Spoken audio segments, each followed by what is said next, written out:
Android smartphone में कुछ settings को ऑफ रखने से आपके फ़ोन की परफॉर्मेंस अच्छी होती है, लेकिन कमाल की बात यह भी है कि कुछ सेटिंग्स को ऑन रखने से भी परफॉर्मेंस बेहतर होती है। अब स्मार्टफोन भी एक मशीन है, तो सेटिंग्स में बैलेंस रखना ज़रूरी है। इस वीडियो में हम ऐसी ही कुछ ज़रूरी सेटिंग्स के बारे में जानेंगे जिनका आपके स्मार्टफोन पर ऑन होना फ़ायदे का सौदा होगा। इन सेटिंग्स को ऑन करने से पहले आपको डेवलपर ऑप्शन ओपन करना होगा। इसके लिए अपने एंड्रॉयड फ़ोन की सेटिंग्स में अबाउट फ़ोन में बिल्ड नंबर पर जाइए। आपको बिल्ड नंबर पर 7 बार टैप करना है।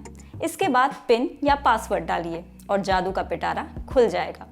लेकिन एक चेतावनी ये है कि डेवलपर ऑप्शन में आपको बिना वजह कोई छेड़खानी नहीं करनी है। अब बात करते हैं उन 5 फीचर्स की जिन्हें इनेबल करना अच्छा होगा। पहला फीचर है फोकस मोड। जैसा नाम है वैसा ही काम। एंड्रॉयड के इस फीचर का मतलब है आपका फोकस बनाए रखना। सोशल मीडिया के ज़माने में अपने फ़ोन से दूर रहना नामुमकिन जैसा है।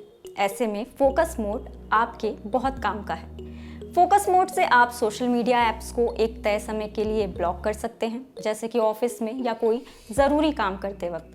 सोशल मीडिया बस एक उदाहरण है। आप जिस ऐप को चाहें उसको अपने हिसाब से बंद कर सकते हैं। अपने फ़ोन से ब्रेक लेने के लिए टाइम सेट कर सकते हैं। इस मोड में सोने के टाइम से पहले सभी नोटिफिकेशन अपने आप बंद हो जाएंगे। आप चाहें तो कई ऐप्स के गैर ज़रूरी नोटिफिकेशन से भी हमेशा के लिए छुटकारा पा सकते हैं।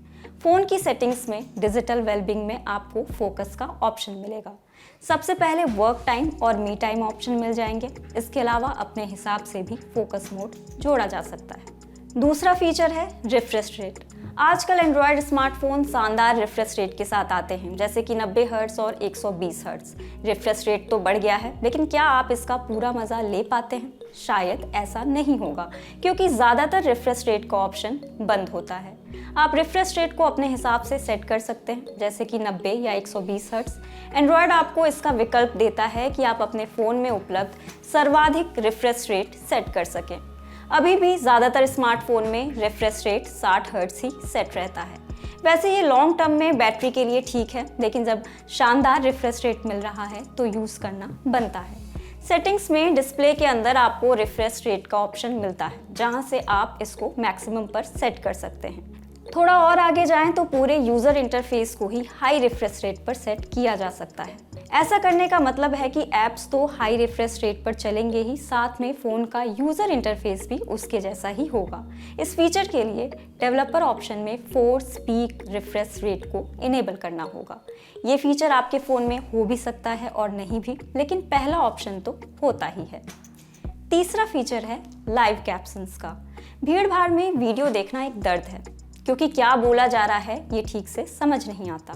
वीडियो की भाषा से आप पूरी तरह से परिचित हैं तो शायद आपको कुछ समझ भी आए, लेकिन अन्य किसी भाषा में कुछ भी पल्ले नहीं पड़ता। इसी परेशानी का हल है लाइव कैप्शन।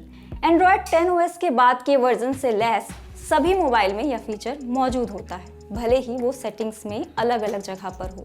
इस फीचर को ऑन करने से वीडियो में जो भी बोला जा रहा है उसका टेक्स्ट स्क्रीन पर दिखने लगता है। आमतौर पर फ़ोन की सेटिंग्स में एक्सेसिबिलिटी में ये ऑप्शन मिल जाएगा। आप अपने हिसाब से भाषा और टेक्स्ट का साइज तय कर सकते हैं। कुछ फ़ोन में वॉल्यूम बटन को प्रेस करने पर भी बहुत से ऑप्शन आते हैं जिनमें लाइव कैप्शन भी होता है। चौथा फीचर है near by share. IPhone use करने वाले एयर ड्रॉप फीचर पर इतराते रहते हैं। एयर ड्रॉप मतलब आईफोन से आईफोन या मैकबुक पर फाइल शेयर करना। कोई दो मत नहीं है कि ये बेहद ही शानदार और काम आने वाला फीचर है, लेकिन एंड्रॉयड में भी ऐसा फीचर सालों से मौजूद है।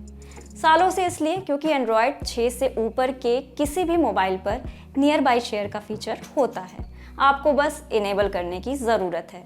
सेटिंग्स में जाकर गूगल पर टैप कीजिए और डिवाइस एंड शेयरिंग में नियर बाई शेयर को इनेबल कर दीजिए।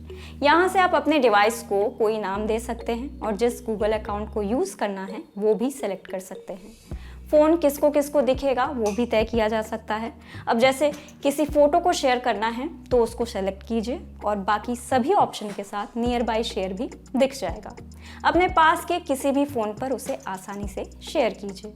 आप क्विक सेटिंग्स में जाकर इसके लिए ऑन या ऑफ बटन भी इनेबल कर सकते हैं। पांचवा फीचर है टच स्क्रीन सेंसिटिविटी। फ़ोन अच्छे हो गए हैं तो दाम भी बढ़ गए हैं। ऐसे में आप अपने फ़ोन को बचाने के लिए बहुत कुछ करते हैं, जैसे कि कवर लगाना या स्क्रीन गार्ड लगाना। स्क्रीन गार्ड लगाने से कभी कभार आपके फ़ोन का टच थोड़ा कम रिस्पॉन्स करता है। ऐसा होगा ये ज़रूरी नहीं, और होता भी है तो शायद आपको पता नहीं चलता, क्योंकि आमतौर पर नए मोबाइल के साथ ही स्क्रीन गार्ड लगा होता है। आपको कभी ऐसा लगे तो फ़ोन में टच रिस्पॉन्स को बढ़ा सकते हैं। ग्लव्स पहनकर फ़ोन चलाने में टच स्क्रीन सेंसिटिविटी बहुत काम आती है। सेटिंग्स में डिस्प्ले के अंदर इंक्रीज टच सेंसिटिविटी को इनेबल करके ऐसा किया जा सकता है। ये तो थी कुछ सेटिंग्स जिनको ऑन रखने से आपको फ़ायदा होगा। हमारी पिछले स्टोरी पर कुछ साथियों ने पूछा था कि डेवलपर ऑप्शन ओपन तो कर लिया, लेकिन क्लोज कैसे होगा। बहुत आसान है, जैसे ओपन करने का प्रोसेस है वैसे ही क्लोज करने का। 7 बार बिल्ड नंबर पर टैप कीजिए और आपका काम हो जाएगा। आपके लिए सारी जानकारी जुटाई है हमारे साथी सूर्यकांत ने। मैं हूं सुरभि।